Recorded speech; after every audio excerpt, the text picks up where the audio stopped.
Me radion 3ZZZ, gjithnjë më afër vendlindjes. 30 vjet Shqip, Radio 3ZZZ 92.3 FM. Përshëndetje të gjithëve, unë jam Gresa dhe jam këtu me një bashkëdhetar të veçantë që ka pas një rol të veçantë ditën e sotme. Jam këtu me zotri Naim Muçaj. Zotri Naim, a mundesh më na tregu më shumë për rolin që ke pas në programin e sotme? Së pari faleminderit për ftesën, bisedë. Së pari desha të falenderoja zotrin prapa kamerës, Nizamin, për punën dhe sakrificën e tij vullnetare gjatë gjithë jetës për komunitetin tonë shqiptar këtu. Nizami, faleminderit edhe një herë nga zemra. Ty, Kresis, së pari urime ty, vjen shumë mirë që je bërë vlogere sukseshme dhe uroj vetëm suksese në të ardhmen. Sa i përket pyetjes suaj, roli tim sot, përveç humoristit të dështuar, roli im ishte si MC, që është që të mbaj fjalën hyrëse prezantimi i ditës dhe t'i ftoj mysafirët që kanë ardhur nga Kambera, ambasadorët dhe pak a shumë për ndryshe ta mbaj ditën dhe programin e ditës së sotshme. Urime dhe juve një herë pavarësinë e Kosovës dhe priç domosdoshmë gjitha të mira në të ardhmen. Adin po vrejet, kur po flet, që po flet me shumë pasion. E desha me ditë prej teje 17 shkurti, farë kuptimi ka për ty?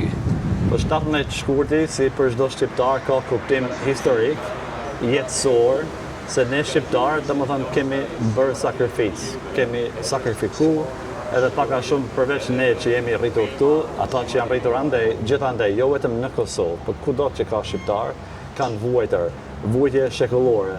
Dhe kuptimi i ditës së sotshme 17 shkurtit është reflektim suksesi ku kemi ardhur deri sot, po ashtu një ditë që të mos harrojmë kur historinë tonë si popull i shqiptarëve gjithsesi. Gjatë fjalimit tanë sot, e ndëgjova një farë storje që e kallëzove kur ke qenë në New York. Deshta me dita mundesh m'ja tregun dëgjuesve tonë të radios, se shumë ke interesant. Është pak, mos ta zgjasë shumë, isha pak a shumë me punë në New York para 3 javë i bie, edhe ju e dini që ka qenë shumë ftohtë atëherë. Dhe unë kisha punë në North Carolina, por shkova në weekend në New York, se ashtu më shkoi rruga. Dhe ishte shumë ftohtë, -20. Isha me një hotel të vogël të ngushtë por lart. U zbritën mëngjes, ka qenë shtunë, dhe aty unë shkova në restorantin e mëngjesit. Dhe një vajzë punonte aty, dhe kishte një theksi interesant. Dhe si zakonisht, tash më falë, tash, por nga je? Unë mendoje turke. Aja tha, I'm Albanian. Tash, really? Aja tha, po, më tha mu, are you British? Tash, jo, jam shqiptar nga Australia. Seriozisht, për nga, tash, unë jam nga Prizreni, po ju? Aja tha, jam prej Durrësit. Wow, edhe ashtu, duke bën bisedë, më tha, kështu, sa kohë jeni atje, ne, pastaj une, ja ktheve pyetjen, thash, a ka shqiptar shumë këtu? Ky punëtori tjetër. Ja këtu, kishte emrin Amiri. Thash, po, nga je Amir? A tha, jam prej Saraj. Thash, Saraj Shkupit? Thash, po. A tha, po. Thash, unë kam qenë Saraj, sa mirë. Kjo e Durrësit, ti prej Shkupit. Bravo.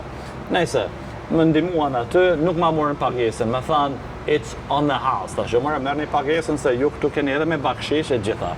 Aty, më falenderuan edhe unë shkova me punën time. Të nesërmen, ka qenë e diell, shumë ftohtë prap, edhe unë isha i sëmur.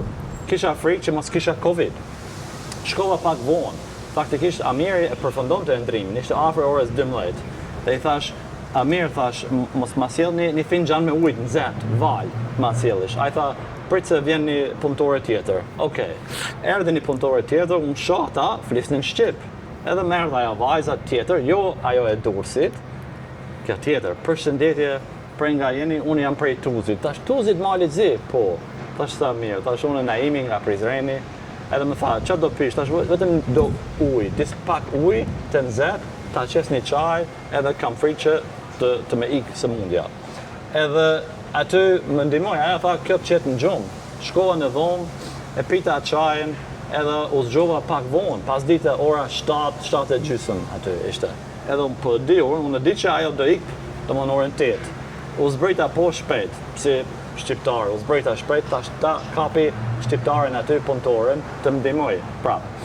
Shkova poshtë, ajo ishte duke u largu nga puna, po ma bëri urin gati, më tha, o nej, mos o brengos ti, që ke nevojë për ndihmë, ky tjetër këtu që është, afrimi është, ky është prej Drenice. Edhe desha ta lidhi që arritja e pavarësisë Kosovës, sikur se mua, në atë punën e vogël që më ndihmuan, ajo e Durrësit, ai i Sarajt Shkupit, ajo e Tuzit Malizi, pastaj në fund ai i Drenicës Kosovës, arritja e pavarësisë Kosovës është arritja e gjithë shqiptarëve.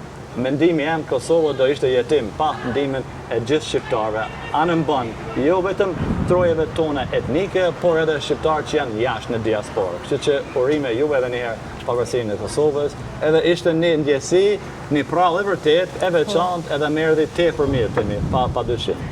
Shumë e vërtet që pavarësia është e krejtë shqiptarëve, kudo që janë, siç po shihet sot, unë jam nga Ferizori, ti nga Prizreni, Nizamiu mbrapa kamerës është nga Manastiri dhe jena këtu të festu ditën e sot me 17 shkurtin. Faleminderit shumë zotërina im për rolin tanë sot. Pyetja e fundit, a kin ndonjë mesazh për dëgjues të radios? Faleminderit edhe një herë, suksese dhe juve në të ardhmen. Dëgjoni sa më shumë të domethënë ekipi fantastik Nizamiun tani me bllogerin e shumë kërkuar Gresën. Ju uroj suksese në të ardhmen, çfarë do që keni nevojë që mund të jeni mua më nga pak nga humori jem i dështuar, jam nëse i gatshëm t'ju ndihmoj me ato mundësitë të mia vogla. Edhe një herë urime, sidomos Nizamiu, më fal, edhe juve ju uroj suksese, po Nizamiu i kërkohet një lapidar këtu se ka bë punë pa lodhshme me dekada. Shumë e vërtetë. Faleminderit. Faleminderit të gjithëve, e miru pofshim në evente dhe festime tjera.